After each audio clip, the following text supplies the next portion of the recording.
I want to zero in now on a specific food. Ever since industrial agriculture has started producing tomatoes, they've begun looking the same. That's because consumers want the ripest, reddest, roundest tomatoes, and big businesses give them just that. The question, though, is what producing genetically identical tomatoes does for their taste and nutritional value. Joining us to discuss this is Barry Estabrook.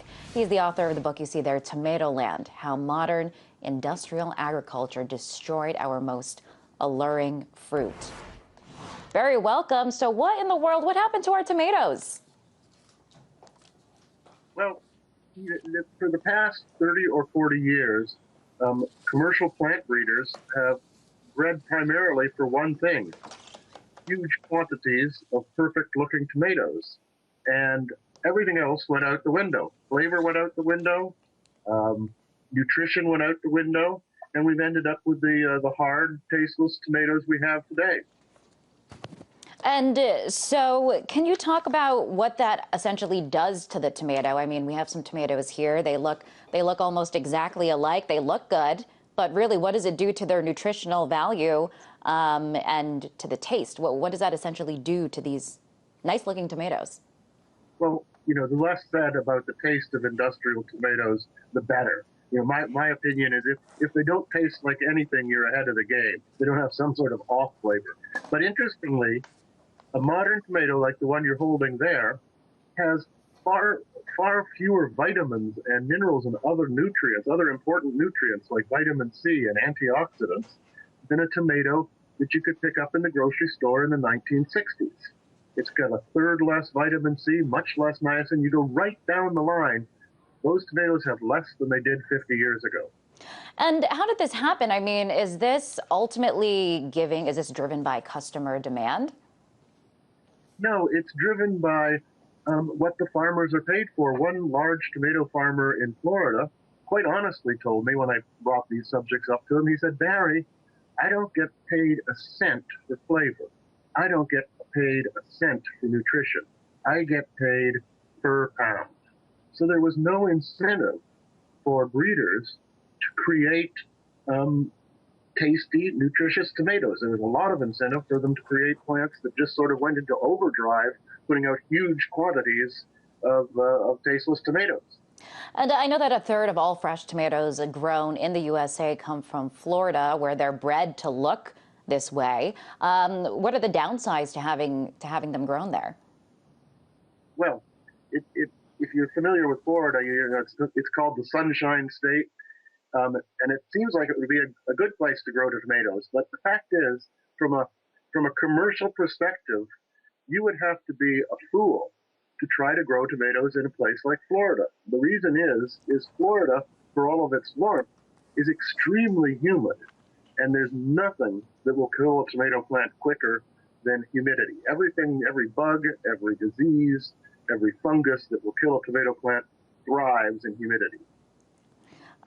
So is it possible to have a tomato that's red, ripe, and delicious? Can we bring back those tomatoes that are good for you, or are they gone for good? No, they're not. In fact, they're coming back, and researchers at the University of Florida are very close to coming out with a tomato that actually delivers flavor, is nutritious, and can withstand the indignities of industrial production. It'll probably be widely on the market within the next decade. There's no reason it can't be done. It's just there's been no incentive until recent years when people have showed a willingness to pay for premium tomatoes. And ultimately, I mean, when you have these tomatoes that, I mean, they look good, but they're lacking in nutritional content, I mean, that's affecting America's diet. Well, it is, particularly because we eat so many tomatoes and tomato products. When you think about all the things, all the salsas, all the ketchups, all the fresh tomatoes in salads, we eat a huge quantity. So a lot of our nutrients come from tomatoes. And yeah, absolutely. I mean, Americans, we like to put ketchup on everything, right?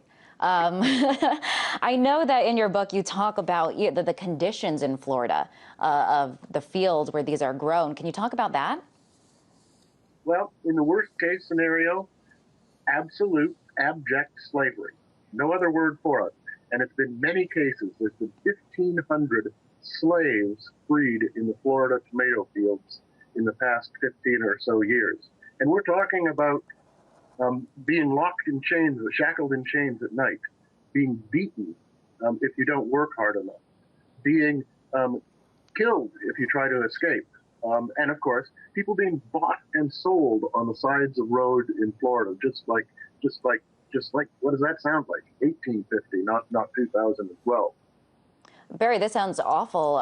It sounds like blatant human rights violations. It sounds exactly like you described it, like slavery. How is it able to happen in Florida? It's not like slavery. It is. When they prosecute these cases, and like I said, 1,500 slaves have been, they prosecuted under the 13th Amendment of the Constitution, which is the amendment that freed the slaves. So they do it because unscrupulous crew bosses and companies that are interested in making things as inexpensive for themselves as possible will cut any corner. And the easiest corner to cut is labor. Barry, I also, going back to food, we have a bunch of food. We did a food segment, and I'm looking at these bananas here, and they also look the same. They appear to be uniform, just like the tomatoes. Could there be a similar scenario playing out with bananas and other fruits and vegetables?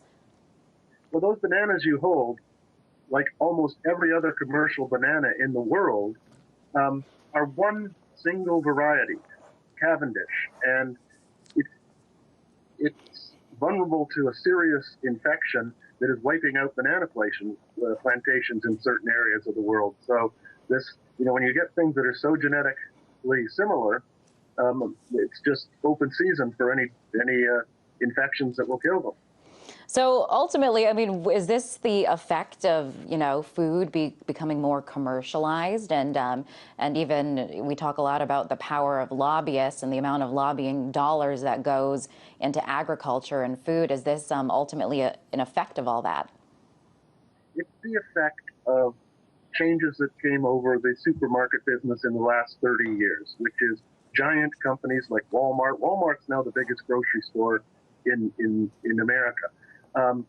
And huge other grocery chains, all getting by these huge buying organizations are constantly putting downward pressure on prices. And so the farmers have to take any shortcut they can. What will it take, Barry, to reverse this, to bring back, the good old tomatoes and to bring back the good old fruits and vegetables that were rich in nutrients and how do we get that back? Well, it'll take consumers coming to their senses. I mean, the odd thing is that all sorts of surveys show that American consumers rank tomatoes, for instance, at the very bottom of their list of satisfied products in the supermarket, but we still buy them.